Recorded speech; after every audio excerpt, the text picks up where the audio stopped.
साथ ही इस वीडियो में मैं आपसे बात करने जा रहा हूँ फोर्थ ग्रेड एग्जाम डीवी में एब्सेंट रहने वाले कैंडिडेट की वजह से कौन सी रैंक वाले कैंडिडेट को फायदा होगा उसके बारे में चर्चा करने जा रहा हूँ। वीडियो पसंद आए तो वीडियो को लाइक कीजिए, चैनल जरूर सब्सक्राइब कीजिए, क्योंकि फोर्थ ग्रेड कोर्ट केस को लेकर जो भी अपडेट आएगी वो आपको इस यूट्यूब चैनल के माध्यम से बता दिया जाएगा। और इसके अलावा अब तक जो एब्सेंट कैंडिडेट की लिस्ट जारी हुई है 3-4 मंडल की, वो PDF आपको हमारे टेलीग्राम चैनल पर देखने को मिलेगा, जिसका लिंक नीचे डिस्क्रिप्शन में दे रखा है और कमेंट बॉक्स में भी पिन कर रखा है। इसके अलावा शेष मंडल की भी लिस्ट जैसे ही आएगी आपको इस यूट्यूब चैनल के माध्यम से सूचित कर दिया जाएगा। इसलिए अगर अभी तक आपने चैनल सब्सक्राइब नहीं किया तो चैनल जरूर सब्सक्राइब करें, नोटिफिकेशन भी ऑन रखिए, ताकि जब भी मैं फोर्थ ग्रेड एग्जाम से जुड़ी कोई भी अपडेट लेके आऊँ सबसे पहले आपके पास पहुंचे। एब्सेंट कैंडिडेट की लिस्ट विभाग द्वारा तब जारी की जाती है जब पहला चरण कंप्लीट हो जाता है हर मंडल में। यानी कि अभी तक जिनकी लिस्ट नहीं आई है तो उनमें किसी के अभी लास्ट डेट बाकी है पहले चरण की, तो किसी की अगर कंप्लीट हो गई तो 1-2 दिन के अंदर आ जाएगी। जयपुर की मंडल की सबसे लास्ट में आएगी, क्योंकि उसका जो पहला चरण है वो 27 तारीख को कंप्लीट होगा, उसके बाद ही एब्सेंट कैंडिडेट की लिस्ट जारी होगी। तो अब तक जिन मंडल की जारी हुई है उनका पहला चरण कंप्लीट हो चुका है, और शेष मंडल की भी 2-3 और मंडल का भी पहला चरण लगभग कंप्लीट हो चुका, तो उनकी भी लिस्ट आ जाएगी। वो भी लिस्ट आते ही हम आपको बता देंगे। लेकिन फिलहाल मैं आपको बताने जा रहा हूँ कि आपने देखा होगा एब्सेंट कैंडिडेट की लिस्ट जारी हो रही है मंडल वाइज, तो उन कैंडिडेट द्वारा वापस से लिस्ट जारी होने के बाद भी अगर वो डीवी नहीं करवाते तो उससे कौन सी रैंक वाले स्टूडेंट को फ़ायदा होगा। देखो, मैंने आपको पहले भी कहा है, अभी भी कह रहा हूँ, एब्सेंट कैंडिडेट से फ़ायदा ज़्यादातर उन कैंडिडेट को होगा। वो डिपेंड करता है कि जो एब्सेंट कैंडिडेट हुआ है वो कहाँ पर है, उसकी रैंक कहाँ पर है। यानी कि अगर कोई कैंडिडेट है जो बाउंड्री पर लाइन पर है, यानी कि जो आपके देखो रिक्त पदों के हिसाब से देखा, क्योंकि आपको मालूम है कि फोर्थ ग्रेड रिजल्ट में आपकी रैंक कौन सी है ये आपको मालूम है, और हर कैटेगरी में कितने पद है ये भी आपको मालूम है।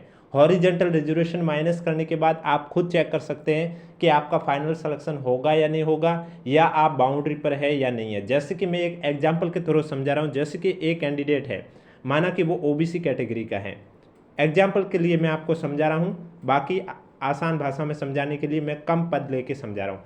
जैसे कि एक भर्ती है, ओबीसी कैटेगरी का बंदा है, ओबीसी में उसके पद माना कि 60 है एग्जाम्पल के थ्रू, और उसकी जो रैंक है उसकी कैटेगरी में वो रैंक है 64वीं रैंक, यानी कि ये बाउंड्री पर है, बाउंड्री लाइन पर है। आप फोर्थ ग्रेड वाला इसी के हिसाब से समझिए। अब यानी 60 पद है और उसकी ओवरऑल रैंक है उसकी कैटेगरी में है वो 64वीं रैंक है। कौन सी रैंक है? 64वीं, यानी कि ये बाउंड्री पर है। अब कौन से स्टूडेंट एब्सेंट रहेंगे जब इस कैंडिडेट को बेनिफिट मिलेगा? तो वे स्टूडेंट जो कि इससे पहले रैंक वाले हैं, वे अगर एब्सेंट रहते हैं, एब्सेंट कैंडिडेट की लिस्ट आने के बाद भी वो अगर डीवी नहीं करवाते, तब तो होगा इसको बेनिफिट। यानी कि जैसे कि इससे पहले अगर 8 कैंडिडेट ऐसे हैं जिन्होंने डीवी नहीं करवाई है, एब्सेंट कैंडिडेट की लिस्ट जारी हुई है उसके बावजूद भी नहीं करवाई है, तब उसकी रैंक है वो 64 से कहाँ पर आ जाएगी? 56 पर आ जाएगी, क्योंकि इससे पहले हाल है इसकी कैटेगरी के 8 बंदों ने डीवी नहीं करवाई। जब इसकी रैंक 56 पर आ जाएगी तो जैसा कि मैंने कहा इसकी कैटेगरी में पद 60 है और इसकी रैंक 56 है, यानी कि इसका फाइनल सिलेक्शन हो जाएगा।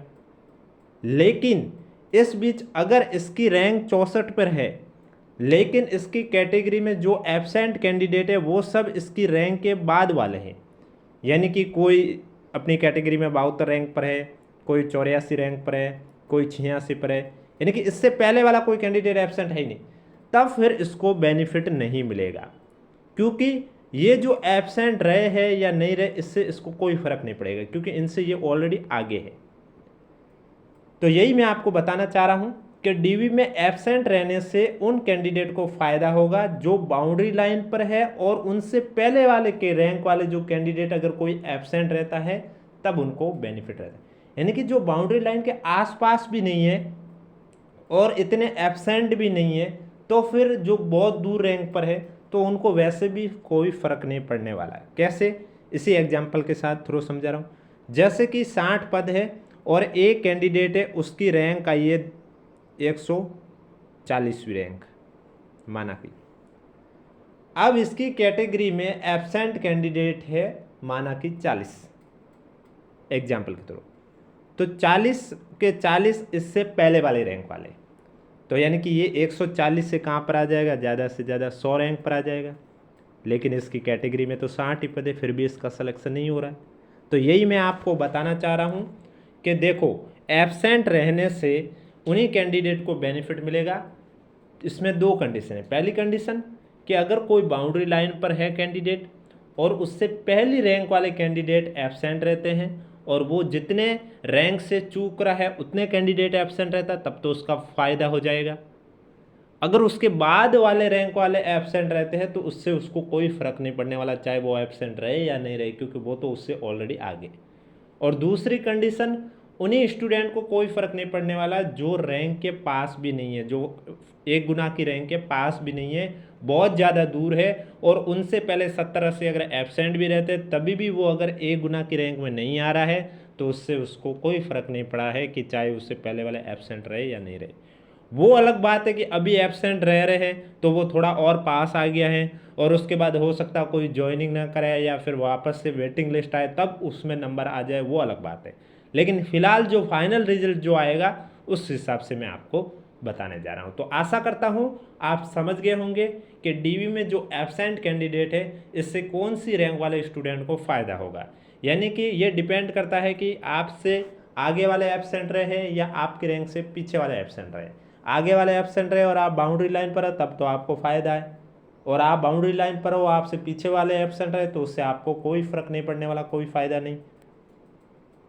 चलिए दूसरी बात आता है प्रोविजनल। बहुत साथी कह रहे थे कि प्रोविजनल रिजल्ट कर दिया जाता है, इससे क्या होता है और हमें कैसे पता चलेगा कि हमारा भी रिजल्ट है वो प्रोविजनल किया गया। देखो, प्रोविजनल यानी अस्थायी रूप से, यानी कि अगर डॉक्यूमेंट वेरिफिकेशन के समय आपने कोई दस्तावेज नहीं दिखाया हो, चाहे वो एफिडेविट को लेकर हो, आप किसी भी दस्तावेज को हल्के में नहीं ले सकते। यानी कि अगर आपकी कोई मार्कशीट अंक तालिका में नाम में त्रुटि स्पेस है तो ऐसा मत सोचना कि एफिडेविट नहीं लेके जाएंगे तो भी काम चल जाएगा, समझा देंगे, ऐसा बिल्कुल नहीं होगा। आपको प्रोविजनल कैटेगरी में डाल दिया जाएगा जब तक आप नहीं दिखाओगे। यानी कि जो चेकलिस्ट में क्रम में दे रखे डॉक्यूमेंट और जहाँ पर एफिडेविट की आवश्यकता वो सब डॉक्यूमेंट आपको दिखाने होंगे, तभी आपको प्रोविजनल से हटाया जाएगा, या फिर अगर आपने दिखा दिए तो आपको प्रोविजनल में नहीं रखा जाएगा। प्रोविजनल में तभी रखा जाता है जब आप कोई भी दस्तावेज नहीं दिखा पाते, चाहे फिर वो आपका जाति प्रमाण पत्र हो, मूल निवास प्रमाण पत्र हो, आपकी कैटेगरी के कोई भी है, चाहे आपका शैक्षणिक योग्यता से रिलेटेड कोई मार्कशीट डिग्री सर्टिफिकेट हो, इसके अलावा जो भी फॉर्मेट बोर्ड द्वारा जारी किए गए सामान्य घोषणा पत्र, हैंड रिटन, धूम्रपान विकल्प पत्र, तंबाकू वाला, ये सब भी फॉर्मेट को हल्के में नहीं लेना, आपको दिखाने होंगे। जिन साथियों के डीवी लगभग अब बहुत साथियों के हो भी चुके हैं, 4-5 मंडल 3-4 मंडल की लिस्ट भी जारी हो चुकी है पहला चरण कंप्लीट होने के बाद एब्सेंट कैंडिडेट की, शेष मंडल की भी जैसे ही जारी होगी हम आपको इस यूट्यूब चैनल के माध्यम से बता देंगे। और जिन साथियों का डीवी हो चुका है, अगर आपके भी दस्तावेज में कोई कमी पाई गई है तो वो दस्तावेज आप शीघ्र वापस जाके दिखा दीजिए, नहीं तो रिजल्ट के समय अगर आप फाइनल सिलेक्शन में शामिल हो रहे हैं तो आपको प्रोविजनल में रखा जाएगा और फिर प्रोविजनल वालों का रिजल्ट अलग से बाद में देरी से आएगा। तो इससे बढ़िया है कि अगर अभी भी आपके किसी दस्तावेज में कोई कमी पाई गई है तो आप उन्हें तुरंत जाके दिखा दीजिए, जिससे कि आपको प्रोविजनल कैटेगरी से बाहर किया जाए। अब देखो, अगर किसी का मूल निवास प्रमाण पत्र की बात करें, जाति प्रमाण पत्र की बात करें, ये अगर एप्लीकेशन फॉर्म की लास्ट डेट के बाद का नया बनाकर आप लेके गए हो तो उसके साथ अगर आप एफिडेविट नहीं लेके गए तो आपको प्रोविजनल कर दिया जाएगा।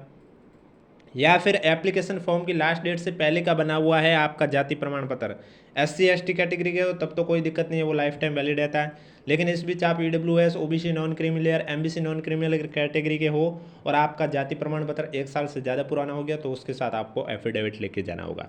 एफिडेविट भी मैक्सिमम 3 साल तक का वैलिड माना जाता है। इससे भी ज़्यादा पुराना है तो आपको वो पुराना वाला भी लेके जाना है और नया बनवा कर भी लेके जाना है। और जब नया और पुराना दोनों लेके जाते हो तो एफिडेविट की कोई आवश्यकता नहीं होती है। अब देखो, एफिडेविट की कहाँ कौन कौन से डॉक्यूमेंट में आवश्यकता होती है। अगर आपके किसी भी दस्तावेज में कोई नाम में त्रुटि है, स्पेस है, तो उसमें आप एफिडेविट दे सकते हैं। या जाति प्रमाण पत्र, मूल निवास प्रमाण पत्र अगर आपके एप्लीकेशन फॉर्म की लास्ट डेट के बाद का बना हुआ है तो आप एफिडेविट दे सकते हैं।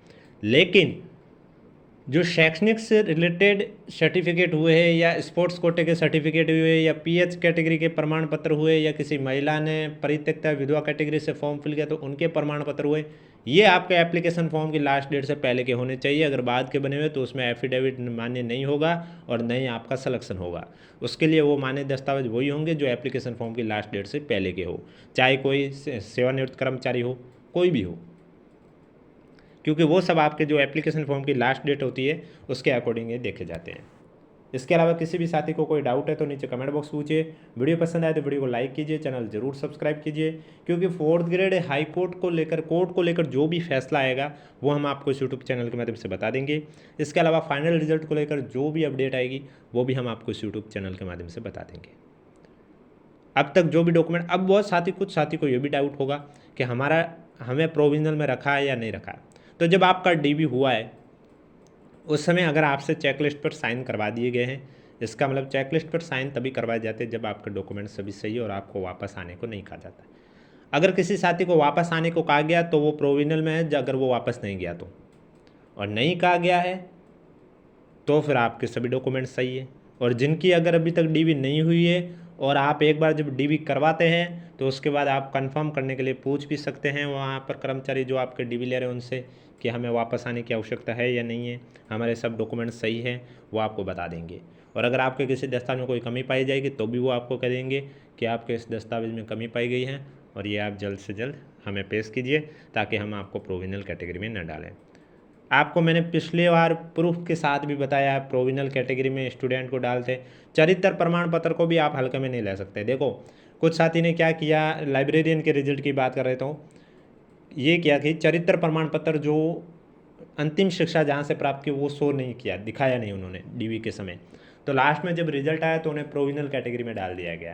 कारण ये लिख लिया कि उन्होंने चरित्र प्रमाण पत्र दिखाया नहीं अंतिम शैक्षणिक योग्यता वाला। और आपको बता दिया जाता है टोटल आपको चरित्र प्रमाण पत्र 3 थे, जिसमें से एक तो आपने जहाँ से अंतिम शिक्षा प्राप्त की वो चरित्र प्रमाण पत्र, और 2 अलग अलग राजपत्रित अधिकारियों द्वारा जारी किए गए चरित्र प्रमाण पत्र। जो राजपत्रित अधिकारी द्वारा जारी किए गए चरित्र प्रमाण पत्र है वो आपके लेटेस्ट होने चाहिए, और अंतिम शिक्षा वाला है वो आपका जो भी बना हुआ तब का। तो इस तरह से डीबी एक बार लगभग पहले चरण जो है वो जयपुर मंडल की 27 को होगी, बाकी सबकी लगभग 20 अप्रैल तक कंप्लीट हो जाएगी। और उसके बाद एब्सेंट कैंडिडेट की भी लिस्ट आधे मंडल की आ चुकी है, शेष मंडल की भी आ जाएगी। और मेडिकल टीम द्वारा जो पीएच कैटेगरी के कैंडिडेट है उनकी भी जांच चल रही है, कुछ मंडल के आने बाकी है लिस्ट, तो वो भी जैसे ही आएगी हम आपको इस यूट्यूब चैनल के माध्यम से सूचित कर देंगे। इस यूट्यूब चैनल पर आपको फोर्थ ग्रेड एग्जाम से जुड़ी पल पल की अपडेट दी जाती है, इसलिए अगर अभी तक आपने चैनल सब्सक्राइब नहीं किया तो चैनल जरूर सब्सक्राइब कर लीजिए, नोटिफिकेशन भी ऑन कर लीजिए ताकि जब भी मैं नया वीडियो लेके आऊँ सबसे पहले आपके पास पहुँचे। इसके अलावा आपको कोई भी डाउट है तो नीचे कमेंट बॉक्स पूछिए, और आप सबका डीवी कैसा हुआ है कमेंट बॉक्स में हमें ज़रूर बताइए। और मैं वापस से कह रहा हूँ, जिन भी साथियों को अगर फिर से बुलाया गया है और जो डॉक्यूमेंट की रिक्वायरमेंट की गई है तो वो डॉक्यूमेंट लेकर आप ज़रूर पहुँचें, अन्यथा आपको भी प्रोविजनल डाल दिया जाएगा रिजल्ट। फिर आपको ही नुकसान होगा, क्योंकि जब फाइनल रिजल्ट आएगा उसमें आप प्रोविजनल में हो गए तो फिर प्रोविजनल का रिजल्ट आने में और समय लगेगा, फिर आपको नियुक्ति अलग से और कब दी जाएगी वो भी नहीं पता है, क्योंकि फाइनल रिजल्ट आएगा तब अगर आपको प्रोविजनल है तो फिर वो प्रोविजनल का अलग से फिर रिजल्ट कब आएगा ये तो बोर्ड को ही मालूम होगा। इसके अलावा अगर अभी तक आपने हमारा टेलीग्राम चैनल ज्वाइन नहीं किया तो लिंक नीचे डिस्क्रिप्शन में दे रखा है, आप जाके ज्वाइन कर सकते हो।